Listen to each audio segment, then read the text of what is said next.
suspects are being one case involves the FBI is now offering $100,000 to see if the police are releasing.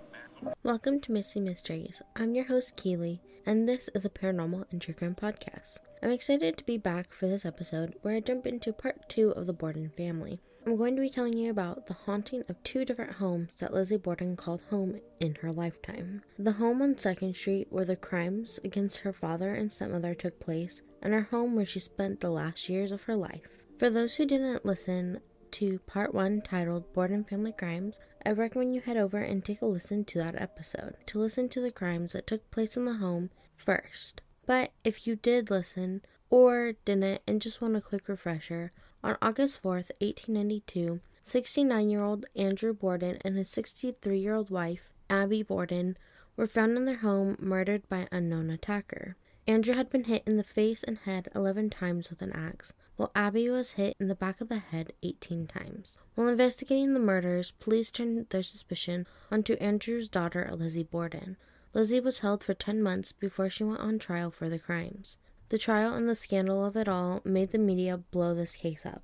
Lizzie was found not guilty after 2 weeks and 90 minutes of deliberation from a 12-man jury. This left her parents' murder an unsolved case to this day. When Lizzie was acquitted of the crimes, after already paying for her legal fees, Lizzie's big sister Emma split the money left to them by their father with Lizzie. Emma and Lizzie used the money that was left to leave the home on 2nd Street, where their father and stepmother were murdered. Emma and Lizzie moved to a large Victorian mansion that Lizzie named Maplecroft. Lizzie lived out the rest of her 34 years of life in the Maplecroft mansion, and even changed her name to Elizabeth and hoped to build a new reputation. 12 of those years in the home were spent with Emma, till Emma moved out of the home and never spoke to Lizzie again for reasons she said she would never share, and actually had to talk to her reverend for advice about what happened between Lizzie and her. Lizzie filled her home with her favorite breed of dog, Boston Terriers. She even had special seats made in her car for her dogs and donated much of her money to help other animals. She spent her time going to the theater in New York City, but because of her stubbornness to stay in Fall River, she found herself left out and isolated while in town. Her friends would make eye contact with her and walk the other way. Children made a playground rhyme. Lizzie Borden took an axe and gave her mother 40 whacks. When she saw what she had done, she gave her father 41. The children would throw rocks and eggs at her house, and during church, not many people would sit next to her. At one point, Lizzie spoke on this isolation from Fall River, saying, "When the truth comes out about this murder, I want to be living in Fall River, so I can walk downtown to my friends who have been cutting me down all these years." Lizzie, or now at this point she was known as Lisbeth, passed away in her Maplecroft home on June 1st, 1927. At the time of her death, Lizzie had 2 different bedrooms. One from when she was younger, and the second one she made when she got older and was sick because it was a quiet place to rest. There isn't clear evidence of where she took her last breath, but it's believed that it was in that second bedroom she preferred in her old age. Lizzie's wake took place in the parlor of her home, and not many people came to her wake, but her sister Emma was there. Unfortunately, Emma broke her hip the day after Lizzie's wake, and just 9 days after Lizzie, on June 10th, 1927, Emma passed away. The next owners of Maplecroft after Lizzie was one family named the Silva family.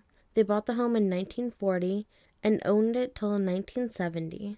One member of the family did pass away in the home and had his wake in the same exact place in the parlor, just like Lizzie. The home changed hands till it landed in the hands of Chrissy Bates, who restored Maplecroft to its former grandeur. Then in 2018, she sold the home to Donald Wood and Leanne Wilbur, who at the time owned the Lizzie Borden Bed and Breakfast Museum, the home where Abby and Andrew were murdered in 1892. Donald and Leanne wanted to make Maplecroft a companion bed and breakfast museum, but after making renovations and being hit with COVID restrictions, they couldn't afford to keep Maplecroft, and it is now on the market.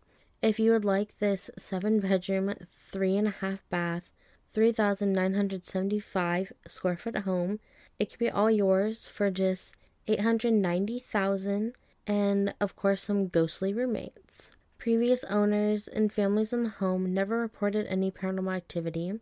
The ghost encounters didn't start until Donald and Leanne bought the home.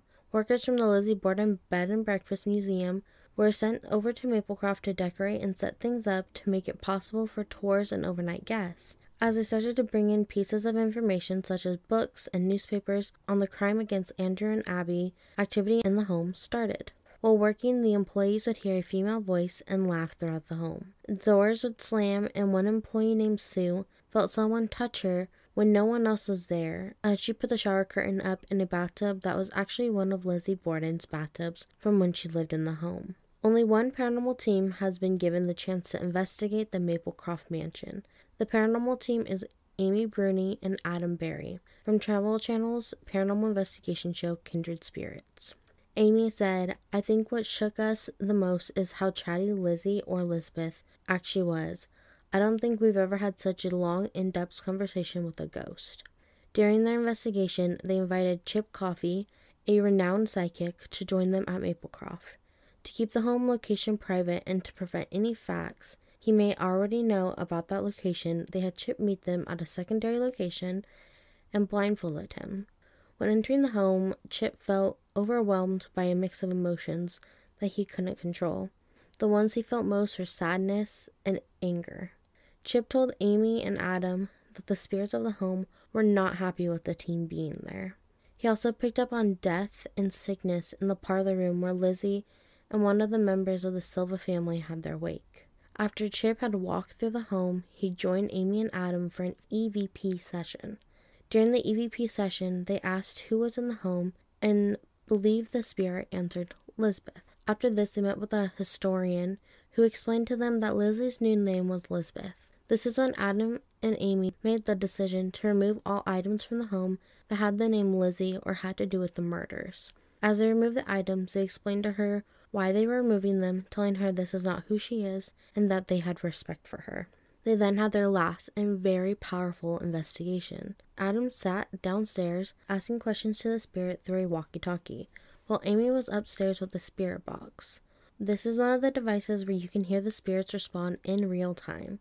But Amy wore headphones so only she could hear what was coming out of the spirit box and was blindfolded so she could also focus and connect with Lizzie. Adam would ask the questions and Amy would share out loud what she was hearing on the device as it was happening. I'm going to repeat the conversation for you as it happened. Adam asked the spirit to tell Amy her name, and Amy shouted out shortly after, Lisbeth. Adam then said, "You're going to have a lot of people coming in here and trying to talk to you, and most of those people are going to try to talk about," Amy cuts him off saying, "directly." Adam says, "Yes, they're going to talk to you directly." Amy then says, "I'm lost." Adam says, "The people that own this house now also own the home." Amy says, "Don't say anything, it's not me." Adam says, "People are going to ask you about what happened on 2nd Street. We're trying to warn you and let you know to see if that's okay with you." Amy then says, "Please talk to them. Are you there?" Adam says, "So you're saying it's okay for people to come and talk to you about your past?" Amy says, "Come back." Adam says, "What would you like to talk about? Do you miss someone, Lisbeth, from your past?" Lisbeth, or Amy, then says, "You get used to it. I'm upset." Adam says, "What are you upset about?" And Amy, or Lisbeth, says, stop it. Alone, I tried." This was the end of the conversation they had with Lizzie. They did speak to an employee of the home after to share what they had found and asked if the owners would leave the items they took out during the investigation out of respect for Lizzie's spirit and to keep Maplecroft her sanctuary. For now, you can't visit Maplecroft unless interested in buying the home, but I hope that whoever does buy the home can respect Lizzie's space. Maybe one day tours may be offered and more ghostly encounters can be found in the Maplecroft home. One home you can visit and even stay the night in is the Lizzie Borden Bed and Breakfast Museum, the home where the crimes against Andrew and Abby were committed. Before I tell you about the aftermath of the crimes in this home, let's hear about my sponsors, Anchor. Have you heard of Anchor? Anchor is the easiest way to make a podcast. When I started Misty Mysteries, I didn't know where to go, and Anchor helped me get Misty Mysteries started without charging me an arm and a leg. Anchor is really my suggestion for anyone looking to start a podcast. It has tools that allow you to record and edit in-app or on the website. Anchor distributes your podcasts on all the listening places such as Spotify, Apple Podcasts, Google Podcasts, Good Pods, and all your favorite listening places. It's everything you need to make a podcast all in one place, and best of all, it's totally free, all on Anchor FM and on the Anchor app. Welcome back from the break, and thank you to Anchor for not only supporting Misty Mysteries, but making it so easy to put my content out each week. Let's hear about the Lizzie Borden Bed and Breakfast Museum. After Lizzie was acquitted of the crimes, she and Emma moved to Maplecroft. There is no record of who owned the home after Lizzie and Emma until one family, the McGinn family, bought the home on the anniversary of Andrew and Abby's death, August 4th, 1948. In 1995, the granddaughter of the owners, Martha McGinn, inherited the home from her grandparents, and just a year later, with her partner Ron Evan, opened it as Lizzie Borden's Bed and Breakfast Museum. From here, the Fall River Historical Society started to recommend the bed and breakfast as a tourist attraction. The bed and breakfast sold a few more times, first to Leanne and Donald Wood in 2004. Those are the current owners of the Maplecroft, but they sold the Lizzie Borden Bed and Breakfast Museum for a similar reason they are selling Maplecroft. In 2021, Lance Zale bought the B&B Museum for $2 million. Lance Zale owns a company called the U.S. Ghost Adventures, not to be confused with the TV show hosted by Zach Bagans. It's a tour company that runs ghost tours in multiple haunted cities throughout the states. And when you visit the Lizzie Borden Bed and Breakfast, a tour guide will take you throughout the house. They will tell you the story of the crimes that took place, theories of who committed the crimes. You will see props from the movies and TV shows, evidence from the crimes, the Borden family photos, crime scene photos, and stories of hauntings from the home. The home has been decorated to be exactly like it was when the Bordens lived in the home, down to recreations of the furniture. Even the previous residents of the home may help you feel like you have taken a step back in 1892. Visitors at the home will see a tall shadow person walking up the stairs into the master bedroom of the house. The night manager, Ben, had his own experience. He was sitting on the bed of the master bedroom around 2 a.m. reading a magazine when he saw a tall shadow person pass by the door frame in the corner of his eye. He brushed it off the first time, a little freaked out, but then it happened again 2 more times. The last time the shadow person went across the wall and disappeared into it. The shadow figure isn't the only encounter in the master bedroom. Throughout the home, lights flicker, doors will open and close in empty rooms, voices can be heard, employees and guests will feel people brush past them or touch them, and footsteps can be heard coming from the empty attic and second floor. The ex-owner of the building, Leanne, had her own experience in the home that made her fear of the guest room, or John Morse room as it's named today. This is the room where Abby was killed. Leanne was making the bed when she felt she was being pushed down. Leanne pushed herself up off the bed to fight whatever was doing this, but when she got herself up, it felt like someone had punched her in the chest. She then fell onto the floor in almost the same place that Abby was found and started to cry uncontrollably. She had to crawl out of the room to call an employee in for help. Leanne isn't the only one to experience spirits in the John Morse room. Since it is the room where Abby was found, it is the most requested room of the house. People who stand there experience the normal light flickering, doors opening, but also an indent of a man's body can be found on the bed when no one else had been laying in the bed. Many guests report hearing a woman cry or scream in the middle of the night. Surprisingly, the John Morse room, though, really isn't the most haunted room of the house. The basement or the attic tie when it comes to the most haunted areas of the home. Up in the attic are 3 bedrooms. One named the Maggie Sullivan room. This was her room while living in the home as the Borden's maid. And the other 2 were named after Lizzie Borden's lawyers during the trial. In Maggie Sullivan's room, the door does not stay shut. Cold spots will show up even on the hottest days, and some even see Maggie not only in her room, but cleaning and doing chores around the house. While visiting the attic, you may see children's toys, and you're probably wondering why, if no children lived in the home. Just next door to the house, before Dr. Michael Kelly lived there, lived Andrew Borden's uncle, Lordwick Borden, and his wife, Eliza Darling, in 1848.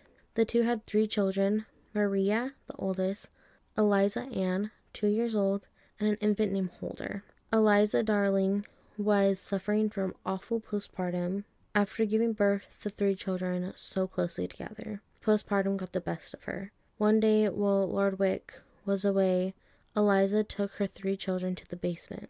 She threw her children into the cistern. This is basically an indoor well, and shortly after, ended her own life by slitting her throat with one of Lordwick's straight razors.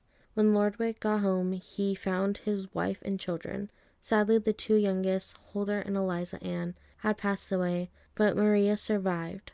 Lordwick went on to marry 2 more times, having more children, but sold that home to Dr. Kelly, who lived there when the crimes against Andrew and Abby happened. It may have been the closeness of the houses, or that their cousins lived in the house, or maybe even just stronger energy in the Lizzie Borden bed and breakfast, but while visiting the attic, you can hear the children playing, running around, and laughing. But for some, they don't experience children, they experience sickness while in the attic, like they're going to faint. This could be Eliza. Maybe it's what she felt from the blood loss. Meanwhile, down in the basement of the home, things aren't as playful as children and doors opening. A misty figure of a woman appears in the basement, and some feel they are being watched or shooed out while in the basement. Chip Coffee, while in the basement of the home, said the shooing feeling is Andrew. He doesn't want people in there, almost as if he's telling you you don't belong in there. He explains Andrew as a very grumpy old man. Spooky New England on TikTok used to work for the home, and while she was working there, she couldn't get into the home from the front door, but it would only let her in through the basement. She has a lot of content on the Borden's home, including clips from investigating that are definitely worth checking out. One positive thing of the home that some think is a haunting is a little black cat. But this black cat isn't a ghost at all. The home has a resident black cat named Max that the employees take care of as if it was their own. If you're ever visiting and see a cat, remember he just wants a pet. But if you hear footsteps or see lights flickering, it may just be the former residents telling you that they're still there. Would you ever visit the Lizzie Borden Bed and Breakfast Museum, or visit maybe the Maplecroft Mansion for yourself? Do you think they're haunted, or have you experienced a haunting there for yourself? Let me know what you think and what you have experienced on the Misty Mystery social media, which you can find on my Linktree. I'd like to remind you that feedback is always welcome. I like to hear what you guys think I can do better, or what you really enjoy about Misty Mysteries.